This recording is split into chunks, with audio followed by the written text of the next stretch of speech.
Toledo.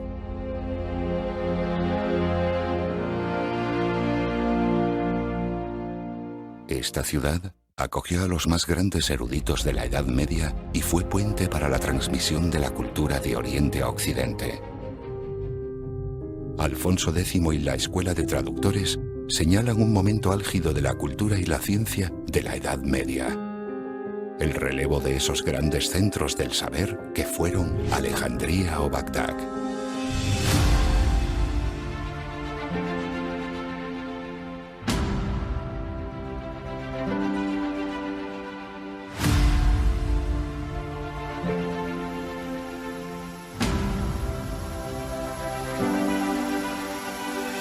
La tradición no es la adoración de las cenizas, sino mantener el fuego.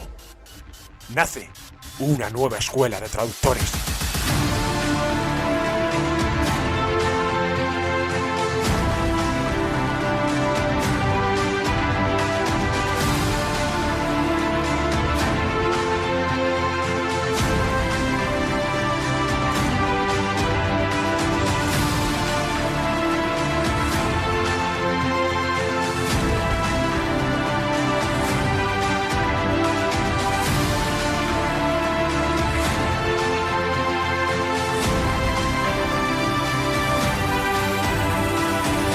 Aprovecharemos la tecnología actual, los ordenadores más potentes, la inteligencia artificial y el Big Data.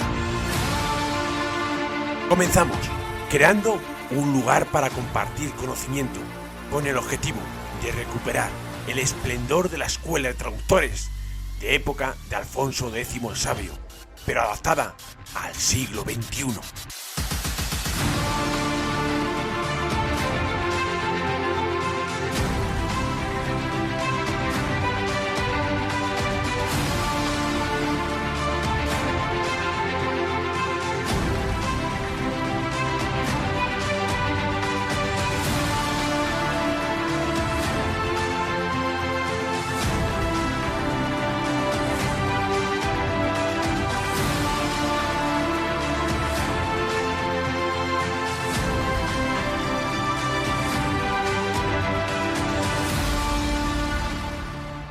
Preparamos nuestros ordenadores.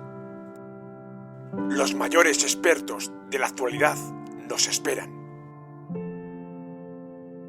Bienvenidos a la nueva Escuela de Traductores.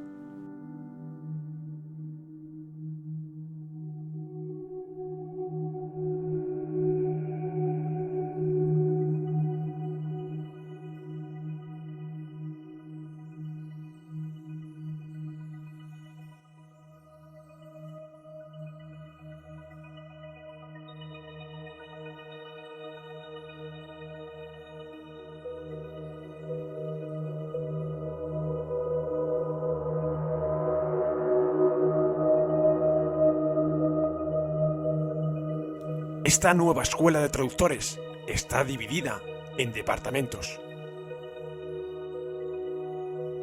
Cada departamento está dirigido por expertos que compartirán sus conocimientos.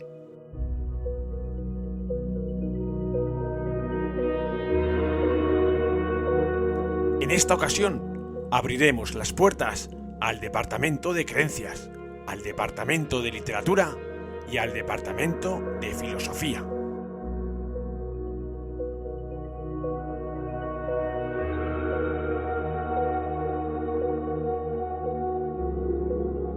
Encendemos nuestros ordenadores, activamos la inteligencia artificial y comenzamos.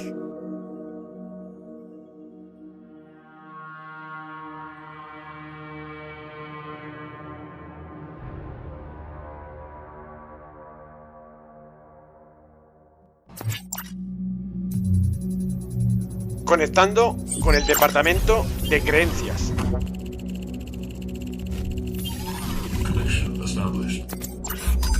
Buscar experto en la materia.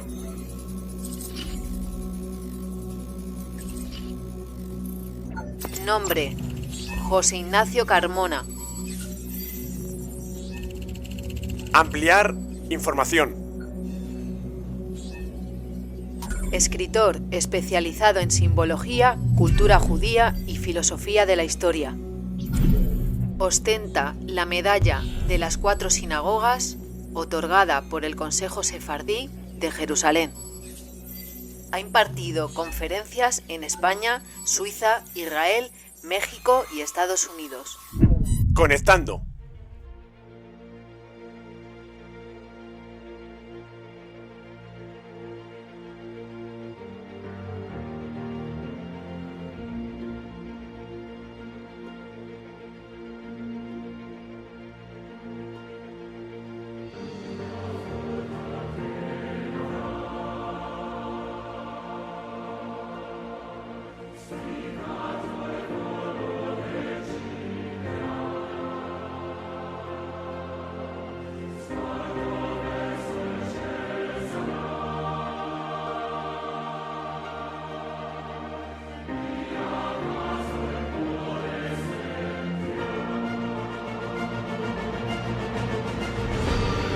Bienvenido, Iñaki, bienvenido a Escuela de Traductores.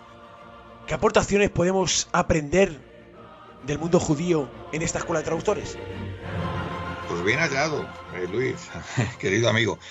Pues la verdad que el conocimiento del mundo judío deja todavía mucho que desear, a pesar de la influencia notoria que han tenido en nuestra cultura y obviamente la que explotó la Escuela de Traductores.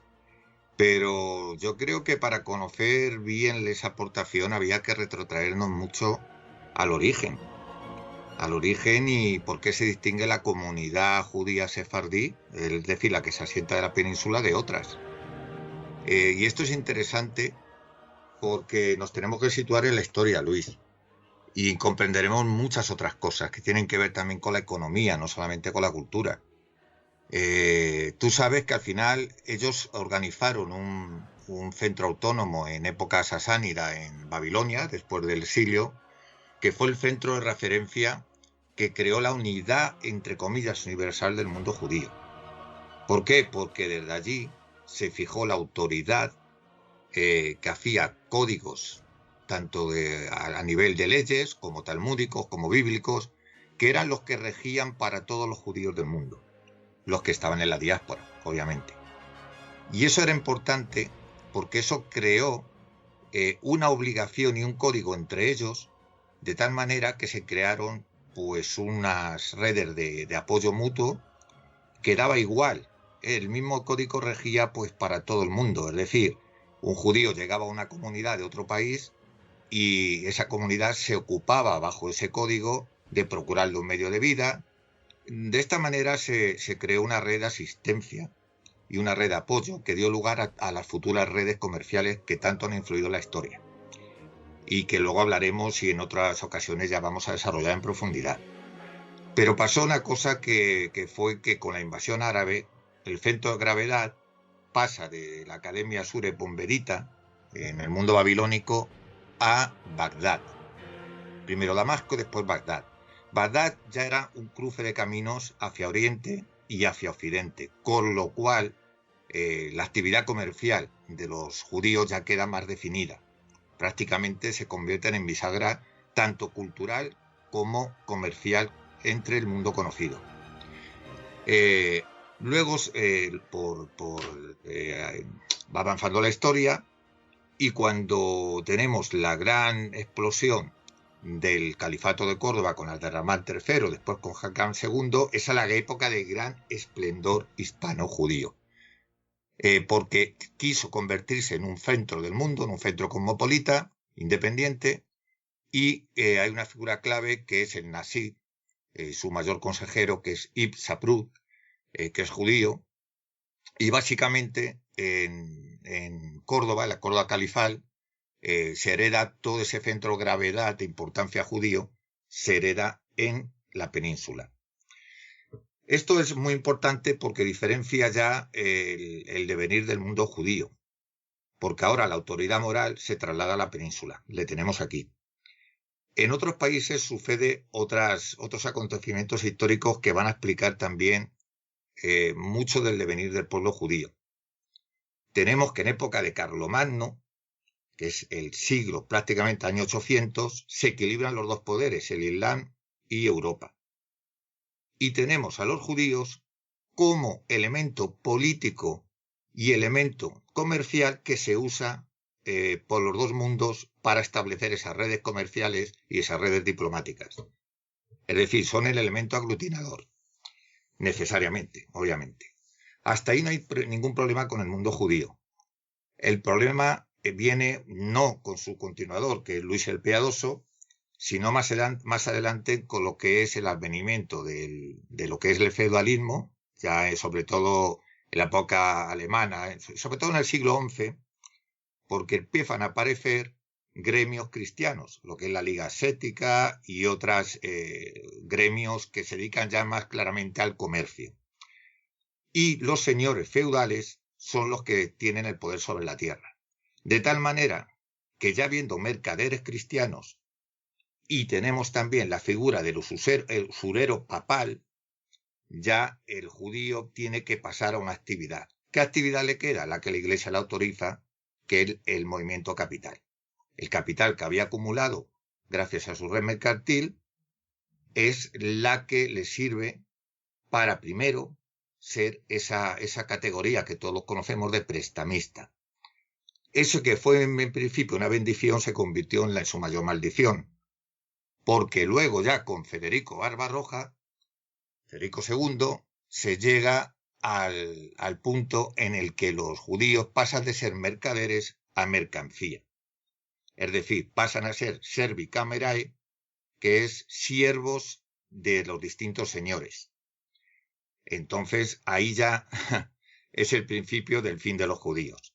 Básicamente, en todos los lados, pues ya no cumplen la función, se les ha autorizado en Inglaterra para el desarrollo monetario, en toda Europa para el desarrollo de las redes comerciales, para el desarrollo de las redes diplomáticas, para ser transmisores específicamente de la cultura a través en España del mundo árabe andalusí, pero resulta que ya básicamente se les va a expulsar de todo el contexto europeo. O sea, bueno, se les va a perseguir en todo el contexto europeo. A diferencia de otras comunidades en Europa, cuando les quieren expulsar, o se sacrifican o se van a otros sitios. Pero ¿qué pasa en España? En España estaban, como había un elemento que no era una sociedad uniformemente cristiana, es decir, era más multicultural, el judío estaba prácticamente desde una antigüedad de asentamiento mucho anterior a lo que los vestigios arqueológicos nos dicen, según las propias crónicas judías, estaban tan identificados con la península, sobre todo ya con el poder. No se diferenciaba un cortesano cristiano de uno judío. Estaban tan identificados que muchos de ellos no se van a ir a otro lugar, sino que se van a convertir y nace el problema converso. Esa es la gran contextualización del mundo judío. Si quieren nos metemos en otro asunto que ya es muy importante, que es a partir de entonces, de la expulsión, cuando llega la época ya moderna de la unificación, ¿no? Del nacimiento del Estado-Nación, con los reyes católicos, por eso se produce el problema religioso, el problema de los conversos. ¿Cuál es el papel de los judíos hispanos? Que eso también es muy interesante.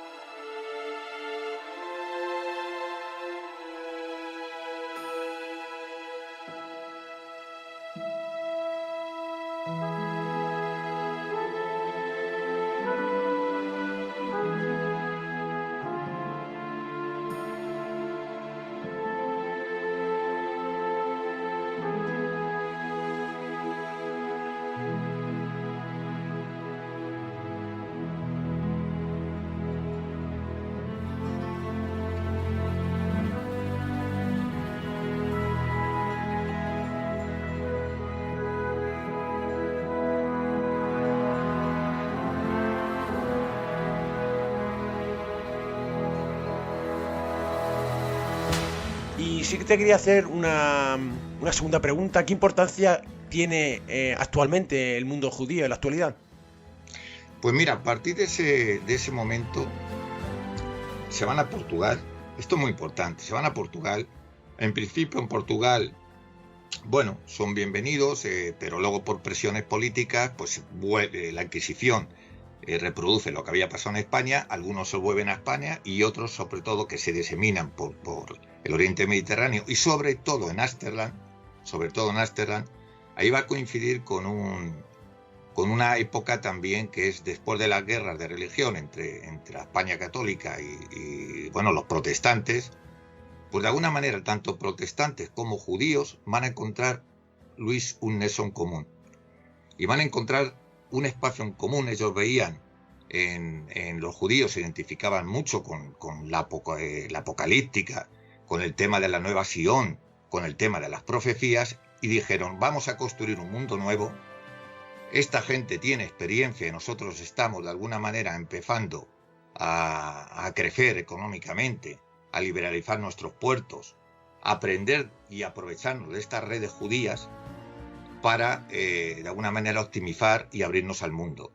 Y entonces se produce un hecho que es muy importante, que es la separación del espacio privado y del espacio religioso, tanto en una como en otra parte.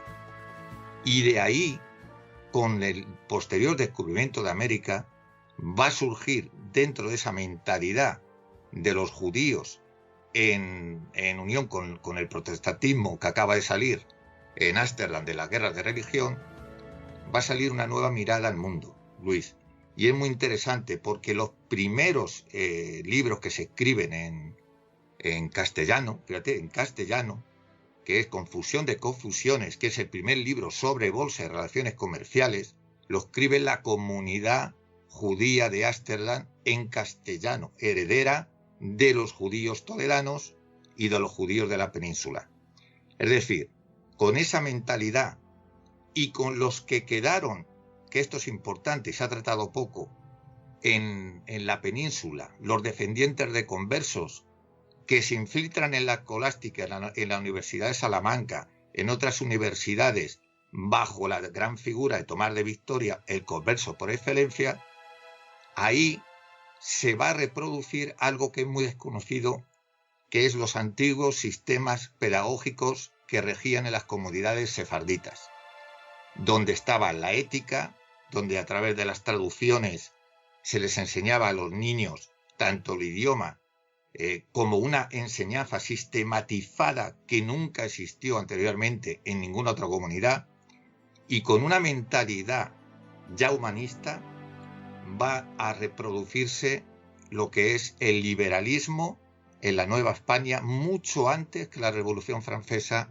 y que la Revolución Americana.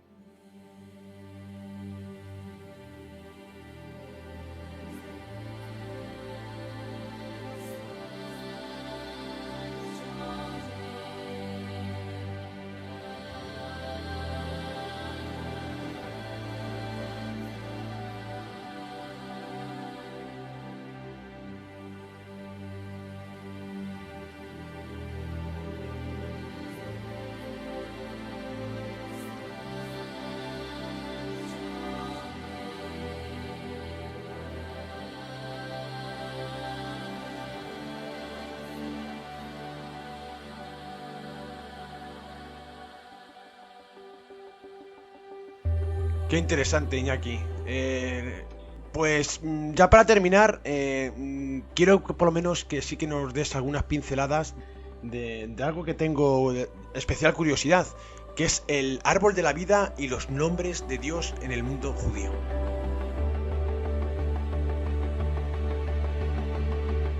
Bueno, esto es muy importante, porque la Cábala, figúrate, el pueblo judío, por el devenir histórico, se van haciendo, como hemos dicho, al separar el espacio religioso del espacio privado, se van abriendo y compartiendo el mismo espacio europeo. Es decir, cuando llega el humanismo, la ilustración, la propia ilustración dentro del propio mundo judío, que se denomina Ascalá en el siglo XVIII, se vuelven todavía más racionalistas de los que ya eran, y muchos incluso llegan a perder la fe. El elemento aglutinador de por qué el mundo judío siguió existiendo y el misticismo como tal es gracias a la Cábala. A la Cábala, que figúrate, como laboratorio, tiene su mayor época de esplendor en las escuelas toledanas. Con las escuelas que vienen heredadas del pietismo alemán, es decir, el gran rabino Hasser, que viene de la escuela alemana y se hace el gran rabino de Toledo, y con las escuelas provenzales y las propias escuelas castellanas que dan lugar al Foar. Fíjate el esplendor que luego, en otro momento abundaremos, con nombres, apellidos y una trayectoria histórica, sabemos que son los que crean la escuela del Safed, que es la escuela que rige hoy en día en lo que es la mística judía. Pues gracias a la Cábala es como se salvaguarda realmente la identidad judía. Y respecto a los nombres de Dios, como dices, tenemos ahí una figura que es muy importante definir. Tenemos la Cábala de Abulafia, tenemos otras Cábalas que hablan del árbol de la vida, tenemos otras que hablan de la combinación de los nombres, una Cábala más teosófica, depende si estamos hablando de la escuela de Gerona. Al final lo de la escuela, Luis, son unas ganas de sistematizar o un anhelo de sistematizar algo que no es sistematizable, que simplemente era una tradición oral, que el cabalista tenía a gala hacer su trabajo de manera anónima. Ha sido más tarde cuando se les ha llamado escuelas o se les ha atribuido, por ejemplo, la escuela o la tendencia a usar los nombres de Dios a un cabalista y no a otro. ¿Por qué? Porque al final fueron un grupo de cabalistas los que se ocupaban de estas creencias. No tenían ningún afán en poner su nombre, sino simplemente en transmitirlas. Y lo curioso es que hay una figura que aparece, que es una figura muy herética, que se programa al Mesías, que es Salomón Sevi, que esta es una figura muy peligrosa para la Cábala, y es cuando todo el mundo del judío se da cuenta de los peligros de las interpretaciones cabalísticas individuales. Y ahí es cuando empiezan a aparecer una serie de preceptos sobre la Cábala que no pueden ser estudiadas sino cuando tienes más una edad ya avanzada. En fin, nacen una serie de preceptos para que no cualquier persona pueda dedicarse a la Cábala. Es un tema muy complejo el de los nombres de Dios, pero sí voy a dar un nombre de un cabalista que es clave, que es Salomón Sarabi. Salomón Sarabi es el que tiene escrito el libro sobre los nombres de Dios más importante y sobre el que suelen meditar todos los cabalistas en relación a esos textos, simplemente a las imágenes. ¿Por qué? Porque la letra hebrea, Luis, no solamente tiene ese valor, ha avanzado mucho la historia. Esa letra está unida a uno de los 10 dimensiones que están presentes en el árbol sefirótico. Está unida también cada una de esas dimensiones a una energía. Esa letra, además, que en principio ahora tiene un valor bilateral, en origen le tenía trilateral, es un tema mucho más complejo, pero sí se ha dicho que es muy peligroso acercarse a los nombres de Dios y mover esas energías si no tienes un conocimiento exhaustivo de la Cábala. Pero te puedo asegurar que ese texto, el de Salomón Sarabi, es el texto sobre los nombres de Dios más esotérico y más importante que tiene que ver con el nombre oculto de Dios. Pues lo vamos a dejar ahí en este primer acercamiento. Muchísimas gracias, Iñaki. Lo que aprendemos contigo, es un placer tenerte en esta escuela de traductores y muchísimas gracias por tu participación. Bueno, yo encantado. A mí lo que me apasiona, Luis, ya lo sabes, así que siempre me tendrás.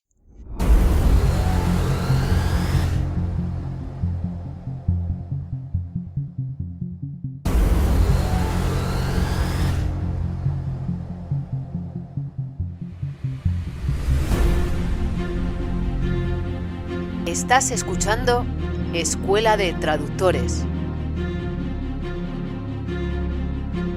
con Luis Débora.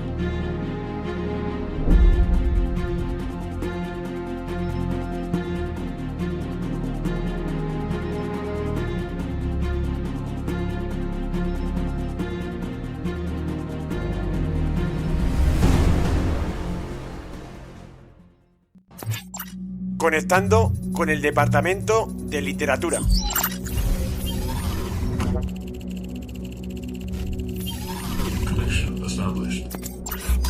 Buscar experto en la materia.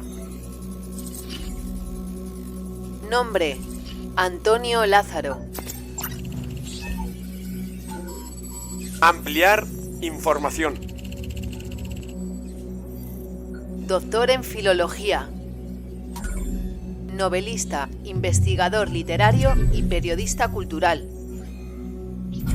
Galardonado con los premios Don Quijote y Fernando de Rojas.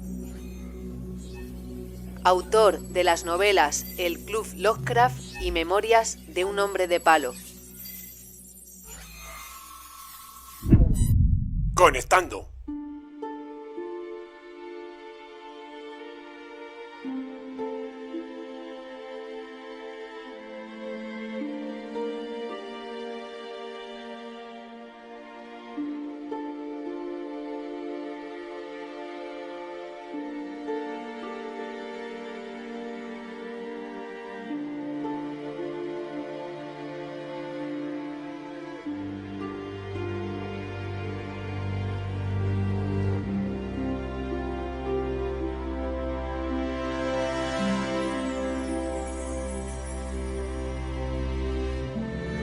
Los autómatas en la literatura. Bienvenido, Antonio, a Escuela de Traductores. ¿Qué nos puedes decir de los autómatas y su impacto en la literatura? Bueno, lo primero hay que decir que los autómatas tienen una larguísima tradición en la tecnología universal y que están documentados incluso en el mundo antiguo. No es una cosa propia de la edad contemporánea, ni siquiera de la edad moderna. Pero sí hay que reconocer que con el Renacimiento hay un gran impulso, se hacen más complejos y se cabe hablar de un desarrollo de los autómatas. Impactan inmediatamente en la literatura, porque evidentemente tienen mucho de literario, los atraen a los escritores y poetas por su lado siniestro, lúdico y hasta erótico. Bueno, podemos reseñar aquí ejemplos como el de Cervantes, sin ir más lejos, ¿no? Con sus dos impresionantes y cómicos, como no podía ser menos, autómatas en el Quijote, ambos en la segunda parte del mismo, como son Clavileño, el caballo estelar, en el que surca cómicamente los aires, surcan Don Quijote y Sancho, con los ojos vendados, y La cabeza parlante de Barcelona. En fin, en el siglo de las luces, Voltaire definió a un fabricante muy famoso de autómatas, Bocasson, como un rival de Prometeo, el creador de vida, ¿no? sobre lo inerte, ¿no? En el siglo XX, pues, hemos llegado a la ciencia ficción y se ha interaccionado la ciencia ficción con la realidad, y hemos llegado ya a este distópico presente, ¿no? de la inteligencia artificial, las realidades virtuales, multiverso, todo esto. Hubo un jugador de ajedrez, el célebre jugador de ajedrez turco de Kaufmann, en el siglo XIX, que consiguió fama internacional. Se desmontó la historia porque, como La cabeza parlante de Cervantes, el ajedrecista de Kaufmann escondía un ajedrecista de verdad, de carne y hueso y materia gris, que estaba escondido debajo de la mesa. Bueno, pues tenemos en el siglo XX ya el impacto en el cine a través de personajes como Olimpia, Futura. Olimpia viene del romanticismo, es una muñeca protagonista del relato de amor y locura El hombre de arena de Eta Hoffmann, el gran escritor alemán del que Jesús Palacios, nuestro crítico, ha dicho que generó con El hombre de arena el arquetipo universal de la literatura fantástica, nada menos. Los autómatas, pues, entre lo mecánico, la inercia, entre los artilugios y la carne, llegan hasta nuestros días, dejando una huella muy importante en la narrativa, en el cine, etc. Decir como curiosidad que Karel Čapek, un checo, fue el inventor de la palabra robot y que el gran Isaac Asimov fue el que codificó en sus leyes robóticas todos los principios literarios, por lo menos, de este ámbito. Decir que antes de los gabinetes de curiosidades del barroco y de la Ilustración, donde había muchos autómatas, existió un gran fabricante de autómatas, Giannello Torrianesi, para nosotros, españoles, Juanelo Turriano.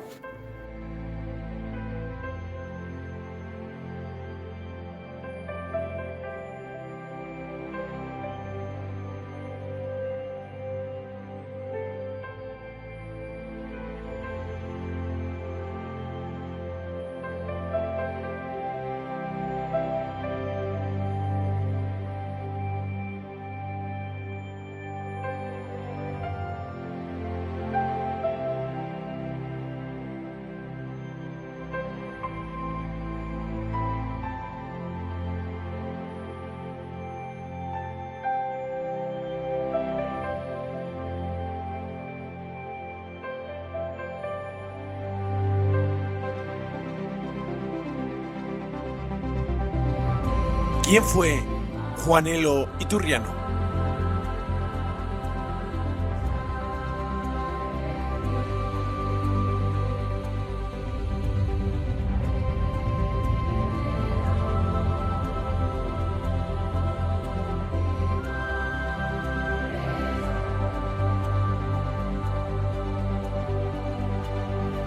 Bueno, Juanelo Turriano fue el mayor relojero del Renacimiento, así sin más. Era un hombre autodidacta, que aprendió el oficio como ingeniero mecánico, ayudando a su padre, que era técnico en la reparación de molinos fluviales en el río Po, en el norte de Italia, en Lombardía, en la natal ciudad de Cremona y sus alrededores.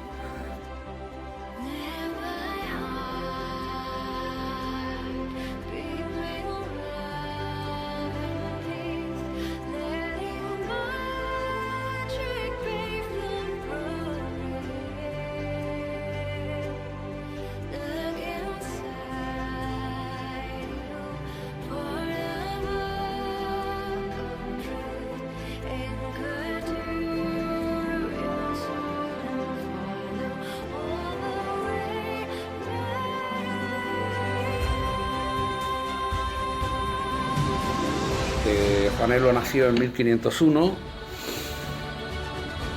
y pronto, muy joven, adquiere un gran prestigio en todo el norte de Italia como un gran relojero, lo cual le permite instalarse con taller y casa al uso de entonces, vivienda encima del taller, cerca de la plaza del Duomo de Milán, de la ciudad de Milán.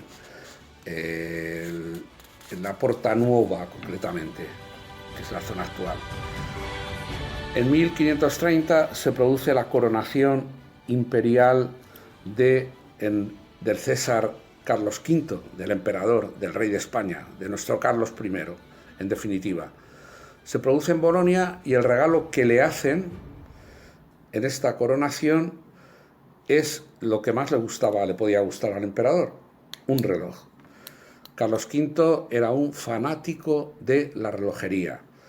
No solo coleccionaba relojes, sino que le gustaba manipularlos, arreglarlos, desmontarlos, remontarlos, siempre por supuesto, con la mejor y mayor asistencia técnica. El emperador recibe el regalo, que era un astrario fantástico, es decir, un reloj tanto cronológico como astronómico y astrológico, y no se limita a dar las gracias, sino que hace un simple comentario al comprobar que no anda, como decimos coloquialmente, que estaba parado. ¿Sería posible que funcionara? ¿Alguien podría arreglar este magnífico astrario? Hubo un silencio entre todos aquellos altos dignatarios y alguien de la zona comentó: como no sea Juanelo Turriano, el de Porta Nuova, el relojero de Milán, no creo que pueda arreglarlo nadie.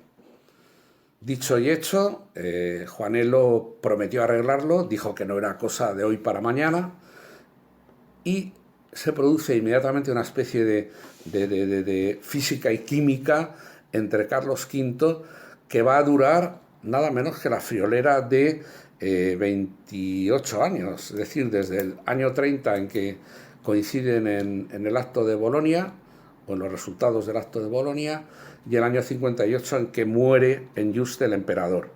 Es decir, es una amistad ya para siempre, para toda la vida, y una gran complicidad. Lo incorporó a su séquito, primero se lo llevó a Bruselas y luego lo itineró con él, y finalmente cuando Carlos V decide abdicar en el 56, 1556, se lo trae consigo a Extremadura, a Yuste. Allí tenía Juanelo un taller en el propio monasterio y vivienda en el vecino pueblo de Cuacos.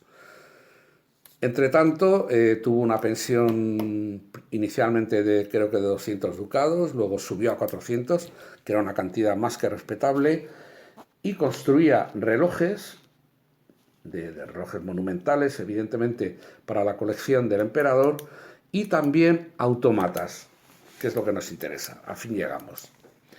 En la abdicación de Yuste, el único entretenimiento para combatir, o uno de los principales entretenimientos de Carlos V para combatir el terrible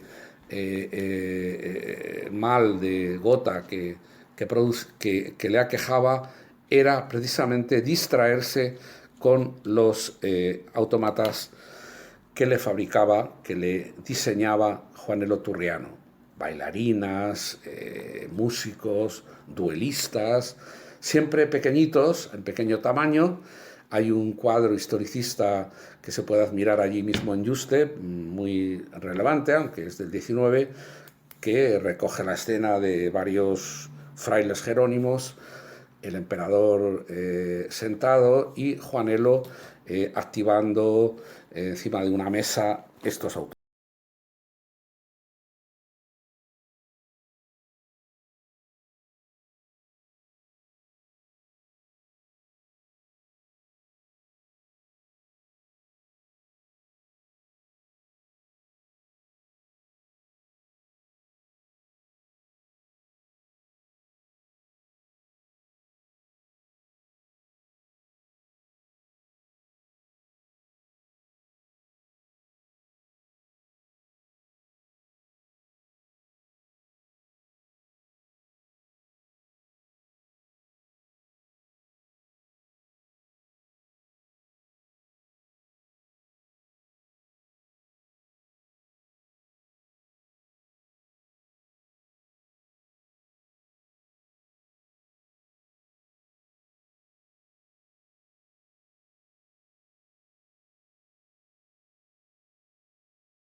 Juanelo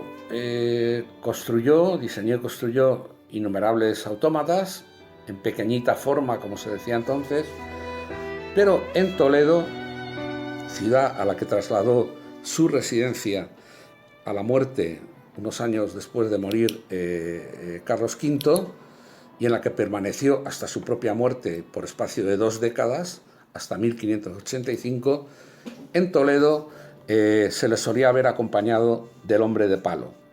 El hombre de palo era un autómata de tamaño humano, digamos, quizá más grande, impresionaba a la chiquillería, lógicamente, y estaba al servicio del hombre de palo, caminaba, se dice que le recogía el pan en la tahona, que era capaz de ir a recoger la hogaza y llevarla a la casa. Estaba perfectamente programado por un artilugio de relojería y puede que por algo más, y desde el principio estuvo envuelto en un halo de pasmo, de admiración, de sorpresa. La gente sospechaba que era algo entre diabólico y maravilloso, y en Toledo era una de las sensaciones que dio lugar a una leyenda. El autómata de Juanelo Turriano, del que queda constancia en el nombre de una calle en la que había habido otro autómata que era simplemente un muñeco estático que se limitaba a recibir limosnas para la construcción del Hospital de Inocentes, por cierto, el primer hospital psiquiátrico de Europa Occidental, que se alzó en Toledo, que lo hizo el nuncio y que contó con aportación caritativa pública a través de este autómata. Quizá en homenaje a ello, y a que Juanelo pudo inspirarse, pudo llegar a ver ese autómata, se dice incluso que el rostro del hombre de palo achinado se inspiraba en el autómata de la antigua calle de la Lonja, que bordea la catedral, una calle muy céntrica de Toledo, que no se debe dejar de visitar, y que a su vez este autómata podría haber estado inspirado en cuanto a sus rasgos físicos en San Diego de Alcalá. Sea como fuere, este autómata lo registra Asimov como un antecedente, y en general los autómatas de Juanelo, como un antecedente de la robótica contemporánea, de todos los tiempos.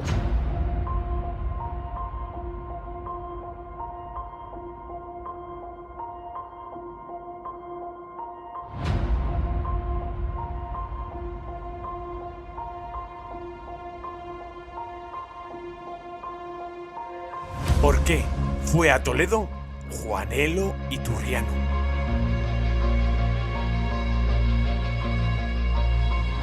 Bueno, Juanelo Turriano acomete en Toledo la empresa más faraónica de su vida. A Felipe II no le interesaba la relojería lo más mínimo y decide emplearlo en su oficio primero, ingeniero, sobre todo ingeniero fluvial. Le encarga algunos informes sobre una acequia en Colmenar, sobre una presa en Ibia, Alicante, sobre el proyecto de posible navegación del Tajo. Le mantiene como, alto funcionario áulico, asesor técnico de la corona, pero en cometidos que nada parecen tener que ver con la relojería, aunque sí tuvieron que ver. En Toledo, una gran obra pública era la restauración del Alcázar Real, el Alcázar de Toledo, que había sido devastado por un incendio y diversos percances. Las obras de recuperación del Alcázar costaban muchísimo.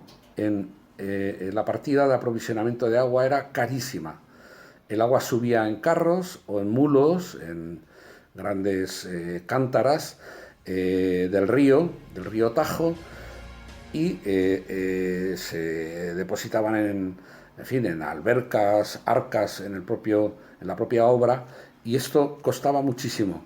La corona quería abaratarlo y asume el reto, confiado en el gran talento y la genialidad de Juanelo, de llegar a conseguir subir el agua del río del Tajo al Alcázar.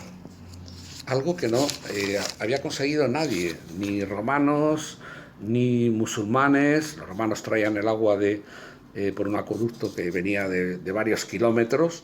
Ni siquiera en nuestros días, que el agua de Toledo viene de un arroyo, el agua corriente del arroyo del Torcón. El reto era inmenso. Un desnivel de 90 metros desde un poco aguas abajo del puente de Alcántara, hasta la torre nororiental del Alcázar. Un recorrido inclinado de 300 metros. Era una obra, como digo, faraónica y muy difícil.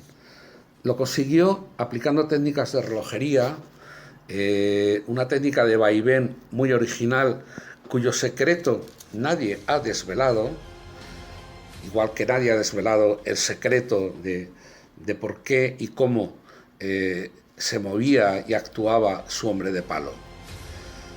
Era un movimiento de rotación aprovechando la fuerza matriz del río con un sistema de cangilones y cucharones que hacían que el agua subiera a través de unas torres conteniendo arcas.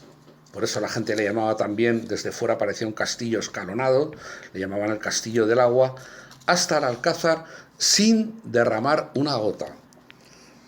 El contrato se firma en 1575 y en 1578 ya directamente, en 1565 y en 1568 ya entra en funcionamiento, y en el 69 con un caudal superior al acordado. 1.600 cántaros de agua al día, lo que equivalía a unos 162 hectolitros en 24 horas. Hubo un tema que es relevante, y es que la corona de algún modo impuso al ayuntamiento, a la ciudad, que colaborase en el proyecto bajo la promesa de que una parte del caudal sobrante de la obra del Alcázar se derivaría a fuentes públicas, a la ciudad. Parece que o no se hizo o que ese caudal era insuficiente. El caso es que la ciudad impuso un nuevo ingenio a Juanelo Turriano, que este hubo de ejecutar, y tardó muchísimo en pagar al ingeniero Cremonés. Hay que decir que en aquella época el contratista público no es como ahora, que recibe el dinero o una parte del dinero al arranque de la obra. Él tuvo que endeudarse con prestamistas, fundamentalmente genoveses, que los había en Madrid y en Medina del Campo, y apostó, digamos, su fortuna personal a esta empresa.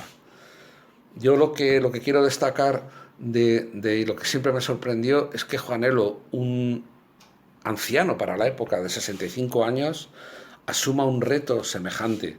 Me parece un ejemplo muy grande para los mayores actuales, a los que de algún modo la sociedad está relegando en términos de autoestima, de que se puede hacer la obra grande, la obra maestra, se puede asumir y hacer ya en una edad avanzada.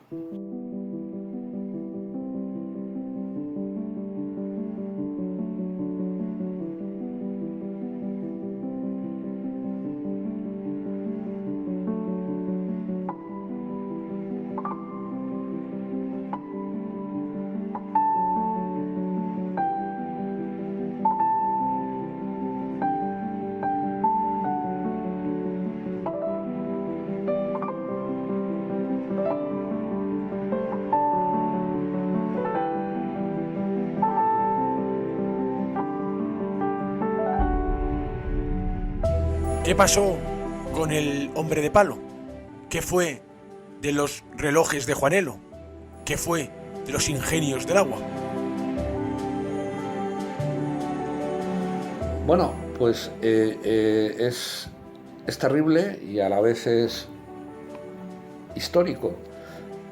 Juanelo, el mayor y mejor relojero del Renacimiento, el ingeniero capaz de llevar el agua a Toledo desde el Tajo, proeza que en Londres, en el Támesis, intentarían muchos años después y con relativo éxito, hasta que llegaron los motores y la bomba de vapor y todo eso.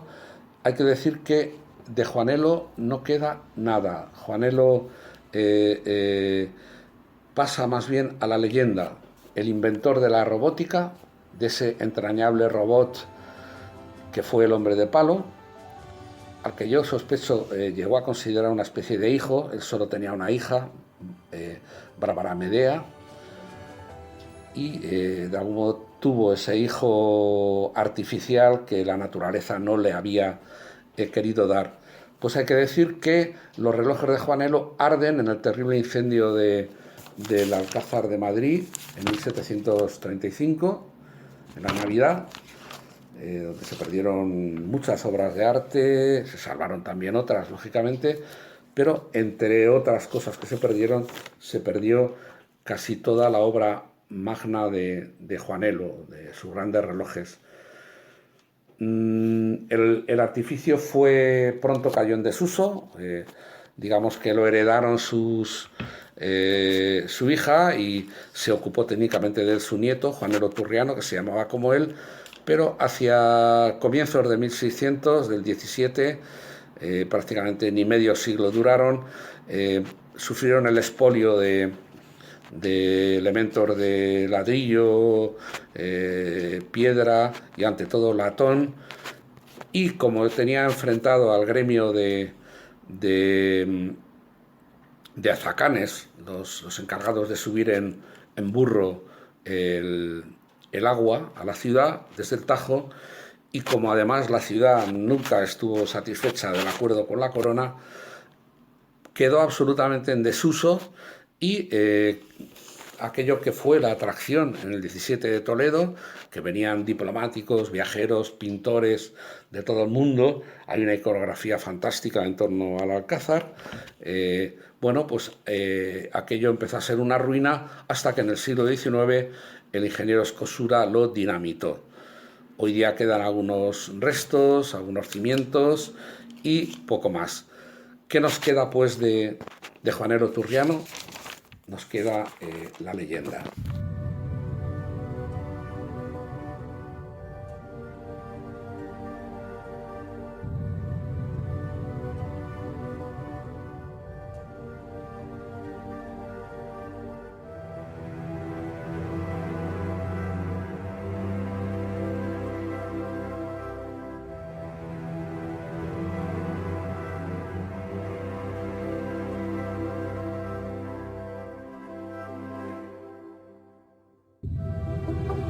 Para terminar, Antonio, ¿nos recomiendas algún lugar para visitar relacionado con el hombre de palo y con Juanelo?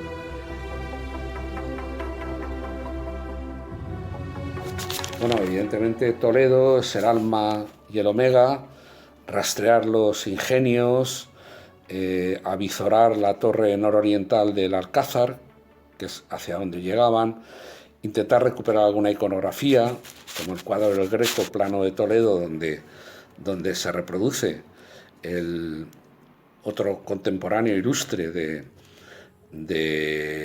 nuestro Juanelo. Hay incluso fotografías de Logan que todavía no recogen ruinas del ingenio. Naturalmente, visitar la calle del Hombre de Palo, que antiguamente se llamó Al Hombre de Palo, pero que hoy está dedicada y se llama Calle del Hombre de Palo. El Alcázar ya lo hemos mencionado, la Puerta del Vado, un barrio, un arrabal intramuros, que es donde vivió, próximo al río, que es donde vivió Juanelo. Por desaparecer ha desaparecido hasta el convento del Carmen, donde estuvo enterrado, donde ordenó ser inhumado en hábito carmelitano. Pues también ardió y hoy día no existe como tal el convento de Carmelitas Calzados. Así que en Toledo un poco también es recomendable una escapada a Orgaz e intentar encontrar la cantera al aire libre, la cantera descubierta, en la que introdujo la técnica ancestral de labrar in situ los pilares, que se llaman los juanelos popularmente en la zona. Todavía se puede ver alguno a medio labrar, y la mayoría iban destinados inicialmente a sus ingenios, a su castillo del agua, pero no tuvieron encaje y quedaron. Luego se pensó llevarlos a la obra magna de Felipe II, al Escorial. Tampoco fueron trasladados, su peso era faraónico absolutamente, Y en los 40, utilizando camiones con ruedas de aviones de Barajas, se llevaron a la obra del Valle de los Caídos, donde se pueden visitar, es otro sitio a visitar, al hilo de Juanelo, Valle de los Caídos, donde se pueden ver los juanelos jalonando lo que es el Vía Crucis antes del Valle de los Caídos. Ahí están esas grandes columnas graníticas mandadas labrar por el propio Juanelo Turriano. Y naturalmente Yuste como convento del retiro del retiro del emperador, al que acompañó hasta su último aliento su relojero y fabricante de autómatas Juanelo Turriano. En Madrid puede visitarse, ya para completar el recorrido, la propia calle Juanelo Turriano, donde tuvo casa, que en el testamento pide que se desaloje de inquilinos impuestos por la corona para que pueda habitarla su hija o sus nietos o ponerla en alquiler. Y en una esquina del Palacio Real, si se mira bien, hay un busto de Juanelo Turriano, mandado poner el siglo XX, que es réplica del que le hizo Leoni y que está almacenado en el Museo de Santa Cruz de Toledo.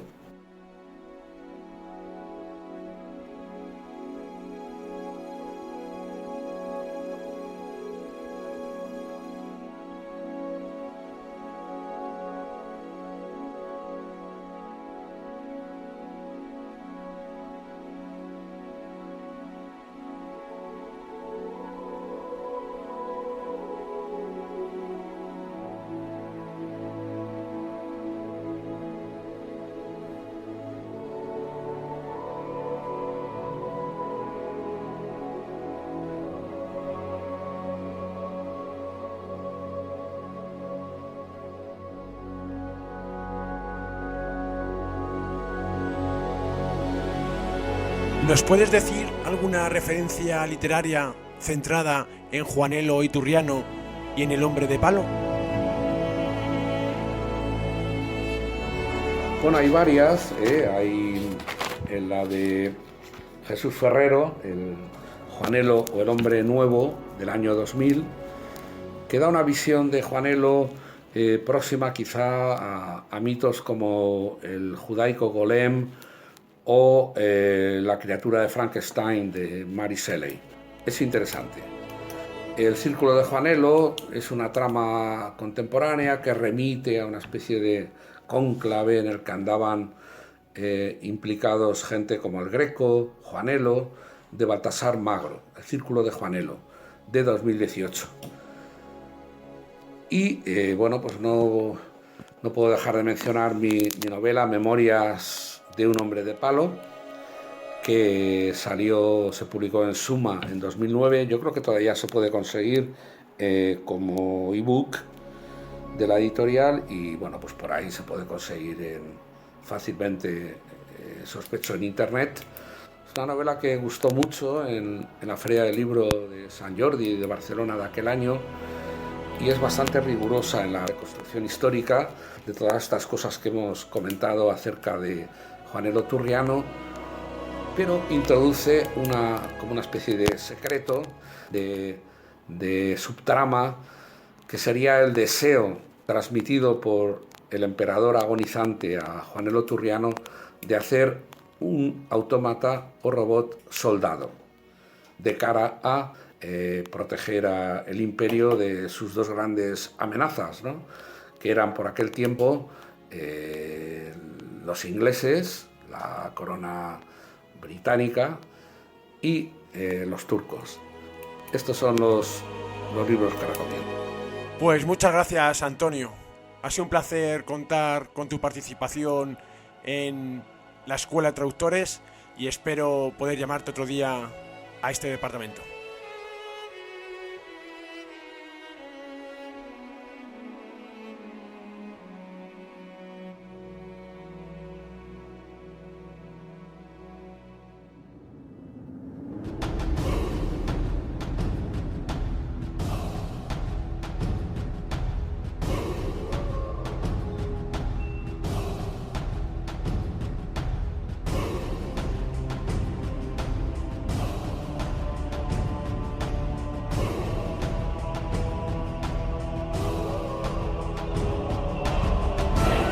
Estás escuchando Escuela de Traductores.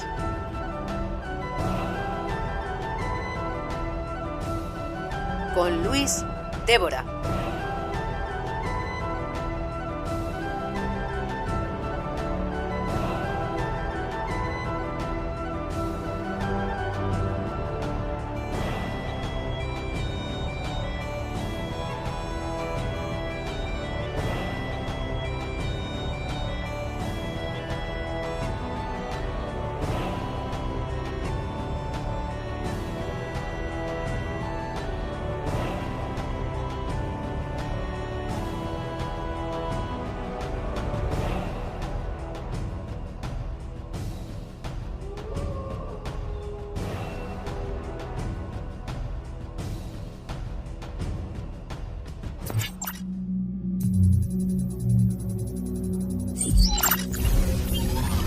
Conectando con el Departamento de Filosofía. Buscar experto en la materia.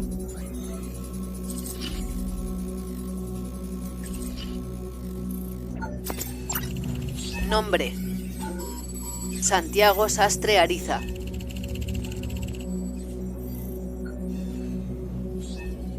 Ampliar información. Doctor en Derecho y licenciado en Ciencias Religiosas. Profesor titular de la Universidad de Castilla-La Mancha. Académico numerario de la Real Academia de Bellas Artes y Ciencias Históricas de Toledo. Colaborador habitual del diario ABC. Conectando.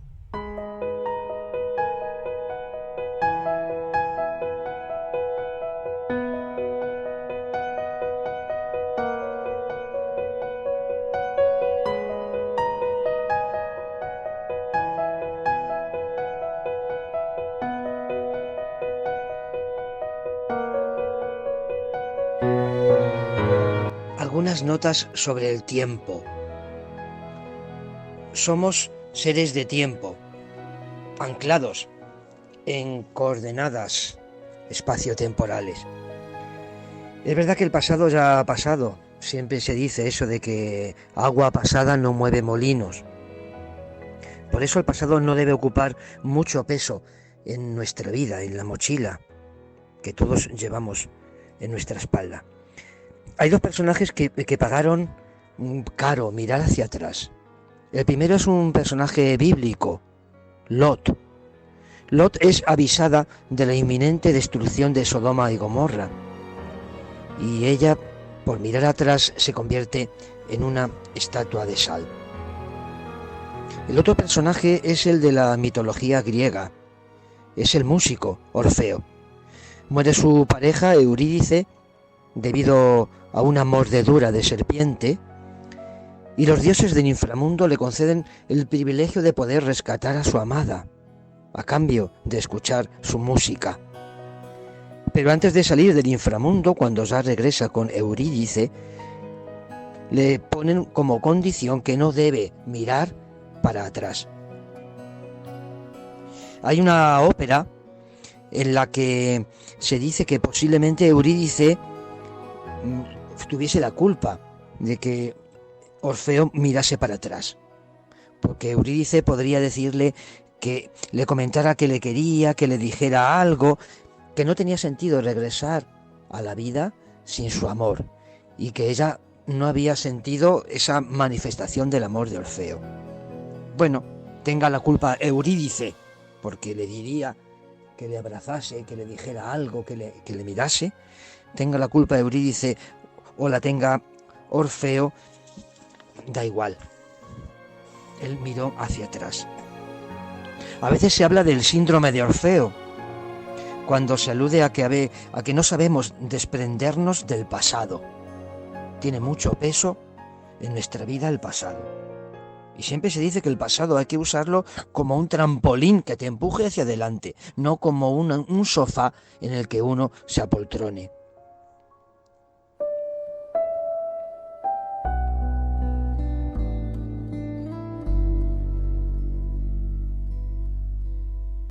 Esto a veces hay consecuencias en la vida cotidiana, porque hay personas que se esfuerzan en una relación de pareja que hace tiempo estaba ya perdida y hace tiempo que ya forma parte del pasado y uno pues es incapaz de advertirlo.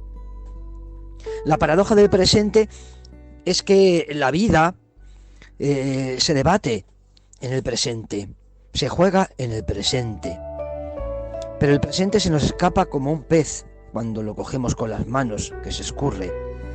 Es muy importante ser conscientes del aquí y del ahora. La vida la tenemos entre las manos. La vida es solamente lo que tenemos en nuestras manos. Y lo que nos proporciona felicidad y lo que nos emociona es el presente. Hay incluso momentos tan gozosos en el presente que nos hacen sentir dos cosas. La primera, que por haber vivido algo, por eso ha merecido la pena vivir.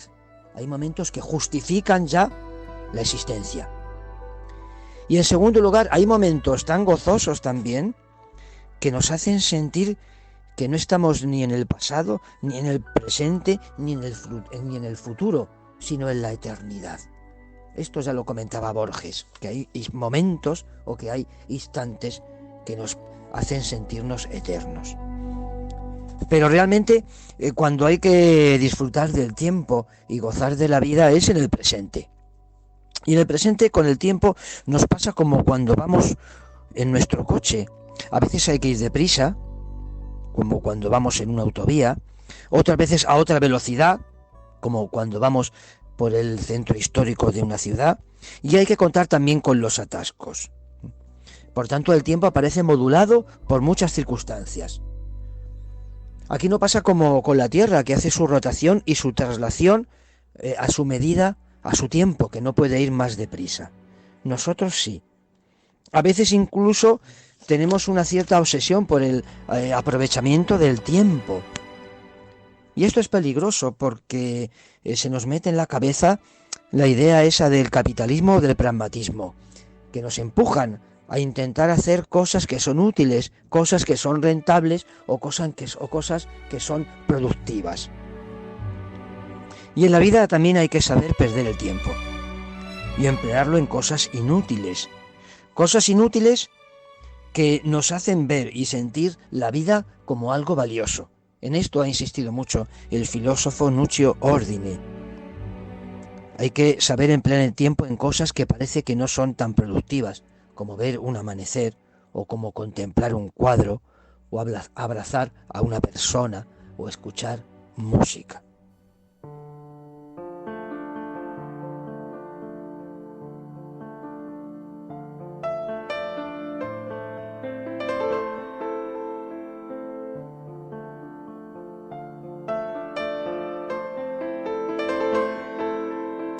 Por otro lado, miramos al futuro. El futuro, porque somos seres planificadores. Diseñamos nuestra vida, planificamos nuestra vida a corto, a medio y a largo plazo. Miramos al horizonte. Siempre que nos acercamos al horizonte, el horizonte se mueve un poco más. El horizonte sirve, como decía el escritor Eduardo Galeano, para empujarnos a caminar. Para eso sirven también las utopías.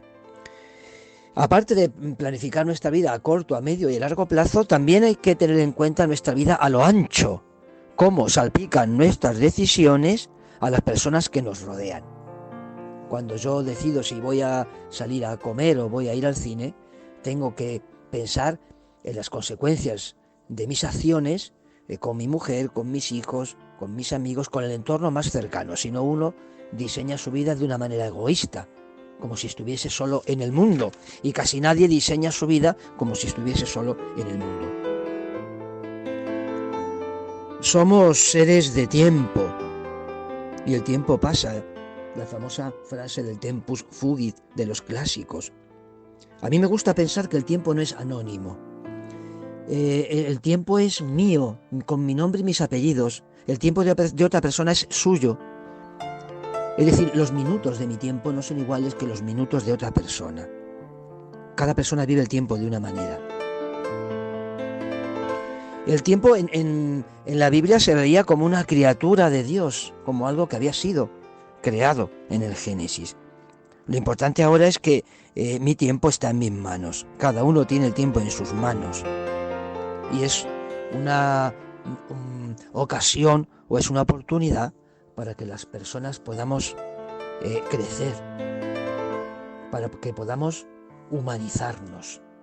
Para eso es el regalo del tiempo.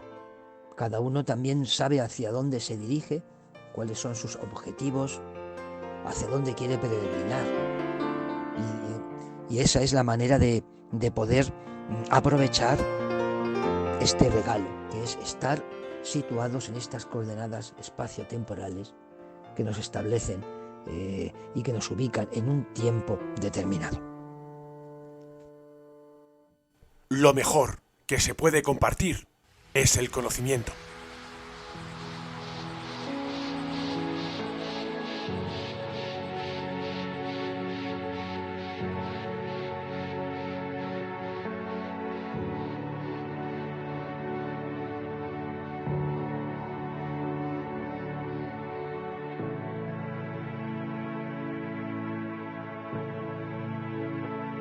And I don't wanna question much, but this path I'm taking is